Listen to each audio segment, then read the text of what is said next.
दिनेश की ओर आप सबका स्वागत है न्यूमरोलॉजिकल एनालिसिस के अंदर। क्या कभी आपने सोचा है कि भारत सरकार की कामधेनु गाय कौन सी है? Automobile sector. हर मोड़ पे आपकी पॉकेट से पैसा कैसे स्क्वीज करना है ये सरकार से कोई सीखे। सारी मैन्युफैक्चरिंग का 50% जो आता है वो ऑटोमोबाइल सेक्टर से आता है। सारी जो सर्विसेज हैं उसका ऑलमोस्ट 20 से 25% जो है वो ऑटोमोबाइल सेक्टर से आता है।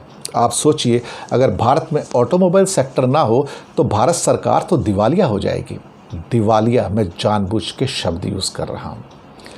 अब आपको बताता हूँ तेल का खेल। आप गाड़ी खरीदते हैं, टैक्सेस इतने ज़्यादा हैं, चाहे वो एक्साइज ड्यूटी हो या जीएसटी हो या सरचार्जेस हों एनवायरनमेंट के नाम पे, रोड इम्प्रूवमेंट के नाम पे, या फिर उसके बाद आपका स्टेट के वैट लगते हैं, रोड टैक्स लगते हैं।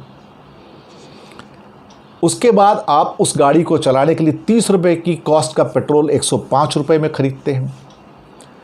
30 रुपये की कॉस्ट का डीजल आप 95 रुपये से 100 रुपये खरीदते हैं। जब आपकी गाड़ी ख़राब हो जाती है तो उसके बाद फिर आप उसके ऊपर 18% जीएसटी देते हैं उसकी रिपेयर के ऊपर। और अब आप आते जब हाईवे के ऊपर तो वहाँ पर आप हर 50-100 किलोमीटर पे टोल टैक्स देते हैं। ये तब जब आपने अपनी गाड़ी के अंदर रोड टैक्स ऑलरेडी दिया हुआ है। और भारत सरकार कोई मौका नहीं छोड़ती आपकी जेब से पैसे निकालने का या डाका डालने का। आपको शायद यकीन नहीं आएगा, जी हाँ यकीन नहीं आएगा, लेटेस्ट आरटीआई की एक रिपोर्ट के ऊपर फिगर्स आए हैं कि पिछले 15 महीने के अंदर भारत के अंदर 489 प्लेसेस के ऊपर, नेशनल हाईवेज के ऊपर टोल टैक्स लिया जाता था। 489 बूथ हैं, बूथ प्लाजा जिसे कहते हैं। 489 प्लाजा हैं, बूथ प्लाजा, टोल प्लाजा। देखते देखते चुपके चुपके सरकार ने 15 महीनों में इनकी संख्या 646 कर दी, 646 कर दी। 1/3 इंक्रीज हो गया, 35%। 489 टोल प्लाजा से बढ़कर नंबर 646 हो गए। आपको पता भी नहीं चला, आपको पता भी नहीं चला कि हर नुक्कड़ पे, हर कोने पे आपसे पैसे आपकी जेब से निकाले जा रहे हैं। और फिर कोई सवाल कर दे इसके ऊपर भारतीय जनता पार्टी के लोग, तो क्या मुफ्त में चलेंगे? क्या रोड बनाइए, पैसे लगेंगे, तो पैसे कहाँ से आएंगे? धमकाते हैं ये लोग।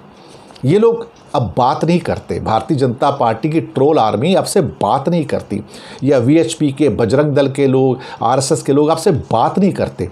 अब ये लोग थ्रेट करते हैं, हमको धमकाते हैं ये लोग कि तुमने पूछ कैसे लिया सवाल, ये तुम्हारी हिम्मत कैसे पड़ गई? जब तुमसे कहा गया ये पैसे दो तो दो। वो पुराने ज़माने में जैसे कि वो औरंगजेब के ज़माने में जजिया कर लगता था, जब हिंदुओं को ख़ास तौर से क्या कहते हैं कि मंदिरों में जाना पड़ता था, धर्म यात्रा पे जाना पड़ता था।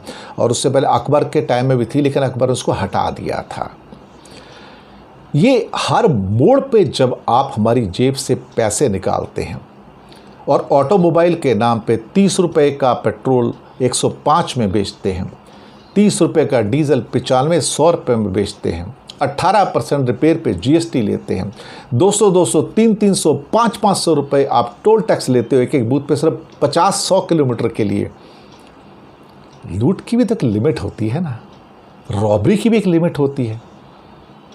सुना है पुराने ज़माने में जो लूटते थे थोड़े बहुत दयावान भी होते थे, पर यहाँ तो कोई दया ही नहीं है इनके अंदर। यहाँ तो इनके सामने बात कर दो तो ये लोग धमकाने पे आ जाते हैं। ऐसा लगता है कि जैसे ख़त्म ही कर देंगे आपको। ये पता नहीं किस राज के अंदर आ गए हैं और क्या एक सोच आ गई है देश के अंदर कि आप प्रश्न भी नहीं पूछ सकते। प्रश्न पूछना भी अब गुनाह है। अब तो फैसला आपके हाथ में। बात आत्मचिंतन की थी ना, इसलिए आपसे कही। शुक्रिया।